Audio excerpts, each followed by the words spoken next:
everyone, today's video is going to be more of a personal one. I'm going to answer some questions because all my videos on my channel seem to be like tutorials and they're voiceovers and stuff like that, so they're not really like showing personality or nothing like that. I sound like a robot, so put it up on Snapchat that I was going to be doing this video, so I got people to send in questions and I'm going to answer them. This question is, how did you get into makeup? Art was my favourite subject in school and I always wanted to do something in art and be like creative. I originally actually wanted to be a fashion designer, which thank God I didn't go ahead with, because if anyone knows me, on a day-to-day basis I dress like a slob that has no self-respect for themselves. But I actually do like fashion and I know how to dress myself. I just don't spend the money on it and do that daily. So then I got into makeup, I don't know, I just started watching YouTube videos and started playing around with it, like most people how they get into it, and I just loved it, like loved it. Mama used to always have to like come up to my room and tell me to stop messing around with makeup and to do my homework. The college I went to for makeup, I looked at like loads of different colleges. There is a good lot of colleges in Ireland that do makeup, but the college I went to was one of the cheapest out of all of them. It didn't have a great website at the time, so I was really like on the fence about it. I was like, oh shit, this looks like a dodgy place that I could learn absolutely nothing from. But the college was really good. The college I went to, by the way, was Senior College in Leary.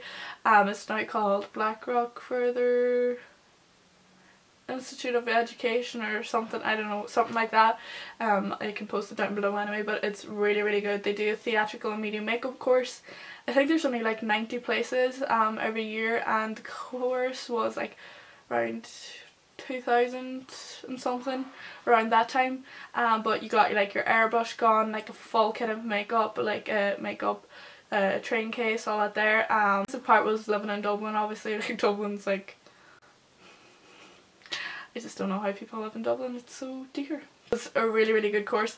To be honest, like there's these fancy colleges that have fancy names and fancy like social media accounts and stuff like that, but like you're not going to come out with a qualification any better than some of the other colleges.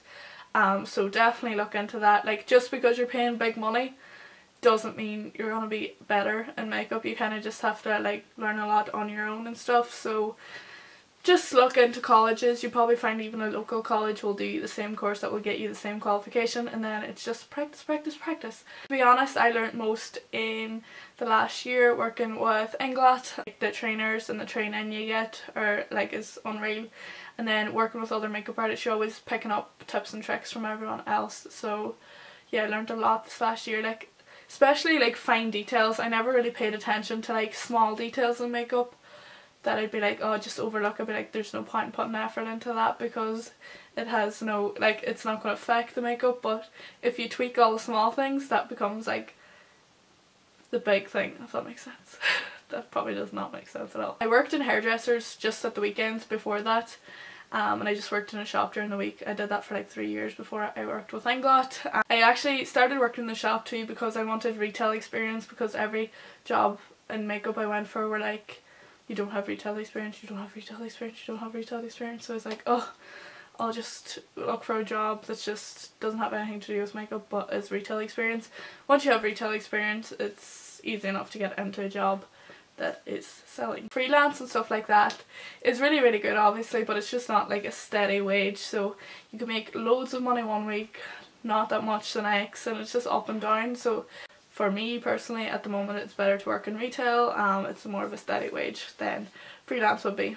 Also, with working in hairdressers, I love the environment. I got on so well with the two bosses I've had in the previous hairdressers I worked in. Like the first one, like I'm so thankful she even gave me the opportunity to work in our hairdressers, because like I was so shy and just nervous about makeup in general, and she obviously believed in me or seen something in me that I didn't see in myself and gave me the opportunity to work in her hairdressers at the weekend. In the second hairdressers, the same thing, like, I don't know, believed in me so much, and it really did help me. And I'm so thankful for both those hairdressers for giving me jobs. This question is advice on building a freelance kit. To be honest, I don't do freelance. I don't live at home, so I can't really do freelance where I'm living because I rent, so like I rent a room, so I can't, like I don't want to be taking strangers into my, like into the house when there's 2 people living here. I don't drive, so I can't really go to people's houses and do freelance either. So when I did do like freelance more and stuff, tips and freelance would be like keep your kit small enough. I think people think that the bigger your kit, the bigger, like the more impressive it looks, but like if you're going to like do a bride's makeup or whatever, the bride's not going to want blue eyeshadow, so don't pack blue eyeshadow. You've done the bride's makeup before in a trial, so you're kind of gonna know in general what she wants. So take what you know she's going to use instead of taking this whole kit with like special effects, makeup and everything that you know like a bride's not going to want a pretend cut on her head, like. So I would just say keep your kit small and practical to whatever job you're doing. I just use like the Inglot Freedom lips, which is like, they're like small squares, they're €6 each. You fit them in a palette and it's just so much handier than carting around like a load of different lipsticks. You can get like plastic box on eBay and stuff too, where you can like decant your lipsticks and put them in it. Like foundation's going to be the most expensive thing in your freelance kit. Some things you don't need to spend that much money on, like disposable sponges, mascara wands, cotton pads and stuff. You can get them all off like Amazon or whatever for like bulk buy. Get them cheap enough. Like for mascara, you don't need to buy an expensive mascara. Mascara is mascara, like at the end of the day. What have you been doing makeup for? I finished college I think 4 years ago now. That is so depressing. How do you draw your lips? It is very obvious that I overdraw my lips all the time. I know. I use 63 lip pencil from Inglot, but what I do is I like draw my bottom lip like normal, then with my top lip I kind of like pull a weird face like on top of my cupid's bow. I draw above that, like here and here, like an X, and then I like even out the lines both sides. You still know my lips overdrawn, but then I usually apply, I don't have much gloss on today, but I apply a shitload of gloss. The lip gloss I usually use is Goldie Lips by Inglot. It just makes your lips look like so plump. I've never got my lips done. I don't plan on getting my lips done. €10 pencil, 23 or €24 lip gloss, and you're good to go. You look like you got your lips done anyway, so why get your lips done when you can get it and then just rub it off at the end of the night and then you have little small lips again. Bargain. This question is about skincare. Skincare wise, I'm a bit all over the place with my skincare, which is really annoying, because I think as a makeup artist skincare is so important. I want to start getting facials more and stuff like that, just so my skin is like kept on top, tip top form.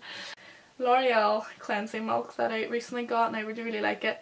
I like, this one is for dry and sensitive skin. My dry skin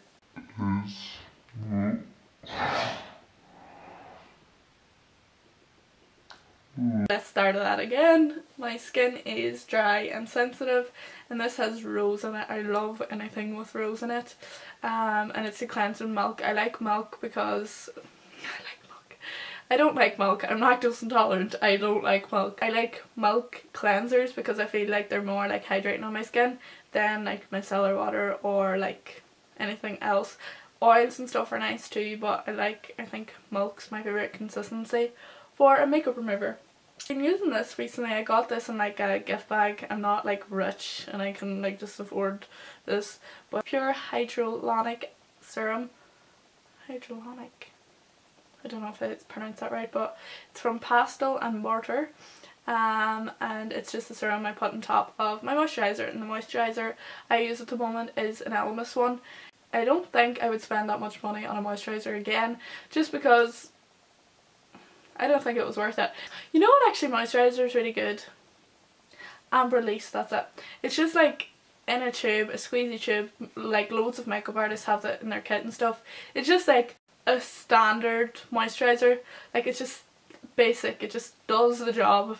It's just, you can use it morning, night. Okay, so that's it for this question and answer video. I went on far too long about some of those answers, so that's why there's not that many questions answered, but I'll probably do one of these again soon.